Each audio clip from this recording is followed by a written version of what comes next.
Are kids at your home not so eager to visit school after the lockdown? This happened to a 10-year-old boy in the 1950s. He went to his dad and spoke in a very trembling voice, asked him, "Daddy, should I really go to school? The boys are beating me up. The boys are dragging me by my hair and they're tossing me around. The girls are teasing me. Except for the last bench, I don't find a place to sit anywhere. And they looks like they would even treat a pig little bit more respectfully than me. When I ask them why, they say, you were born as a Jew. Is that my mistake? Tell me what I should do." The dad listened to him and he could not offer a solution. This conversation provoked some negativity in him, but he didn't want to translate that negativity or pass on that negativity to his child. Because this dad, who was an electrical engineer, had grown up during the World War II days when the Jews were tortured by Hitler in concentration camps. So he wanted to just divert his child. So he gave him an 8mm home video camera and asked him, "Go out and do anything you want." And this boy was so excited to hold that camera, he went out and he didn't want to shoot everything that he saw. He decided to have a title for his movie. He titled it Adventure. And he went around shooting things which were very interesting. He didn't want to shoot anything the way he saw them. He wanted to make them look more beautiful in a very interesting dimension. He ran home after taking recordings and he called his younger sister and asked, "Do you have some leftover corn at home?" She said yes. Now both of them, they peeled the pericarp, took the kind of seeds there, kernels, and put them into a frying pan and they prepared popcorn. Now this boy, Steven Spielberg, he went around, called all the boys in his neighborhood, "Hey, I'm going to show a movie on the wall of my home. Come over. It is just 25 cents. 25 cents for watching a movie and 25 cents for popcorn." Now the boys came and that first movie was a commercial success. He made a few dollars out of it.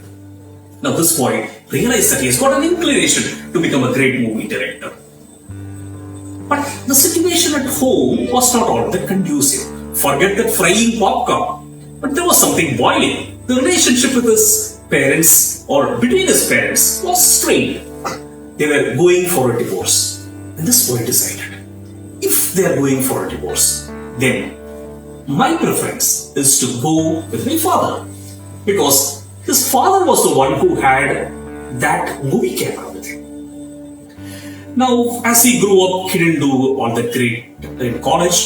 Finally, he entered the Hollywood studios. 7 days work, no leaves, and on top of it, no salary.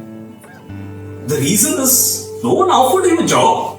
He went inside on his own and was helping people. He was just running errands. He was unloading a parcel from the truck. He was carrying something for the night boy. He was helping everybody around them, from the editors to the cameraman to assistant directors.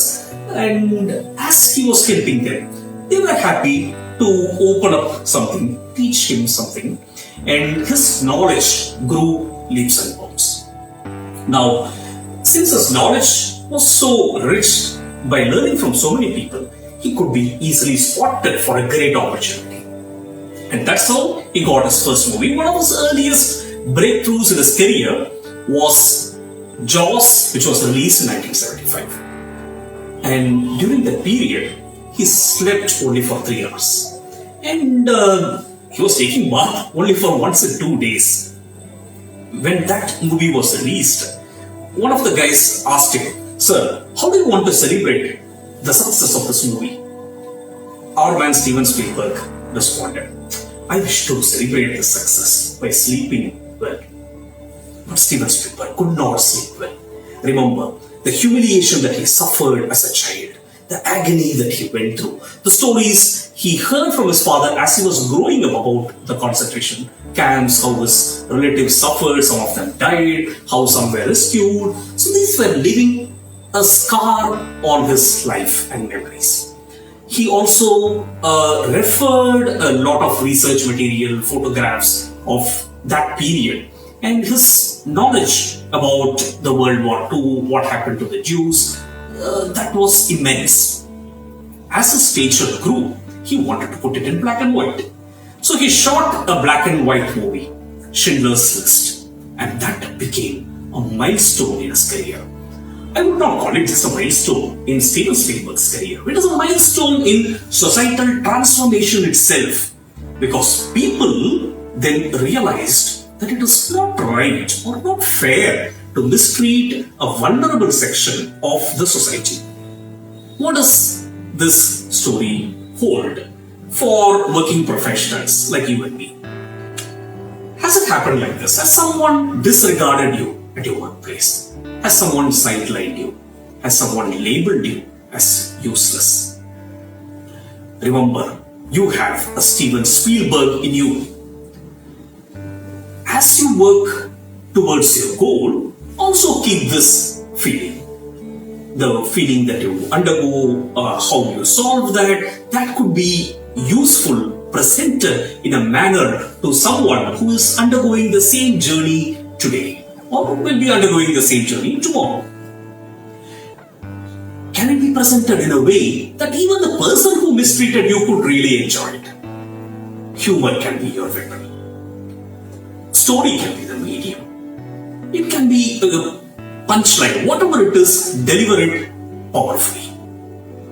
Remember to learn from the plants. Plants can even use bullshit as a manure to flower beautifully. Number 2.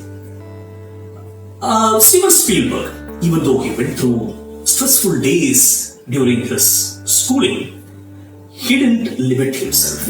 He found a way to engage his time to do something productive. Being busy at work is never an excuse for not being able to engage in some activity or the other which will bring in energy and something useful for the society. Remember, there are chief ministers who could find time to write movie scripts.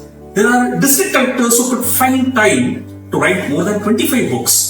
And there are heads of police department who could go for a cycling expedition for more than 3 days. And make your time for such an engaging activity. Remember not to just define your identity, limit your life just based on your last year's performance appraisal. Number 3, help team members in other departments in any small task that you can. And you will see that makes them support any initiatives that you take. So the next time you sit in a review call, in a half an hour call, you can ask 100 questions. Remember to ask one question at least 2 times. How can I help you? When you ask that question, you will see automatically your work life getting sweetened. I believe you loved the story from episode 24 of Sweeten Your Work Life the Story Way. If you have any workplace problems, never hesitate to sign into www.authorvenkat.com. Click on Ask Freddy and report your workplace issues. You will find a solution.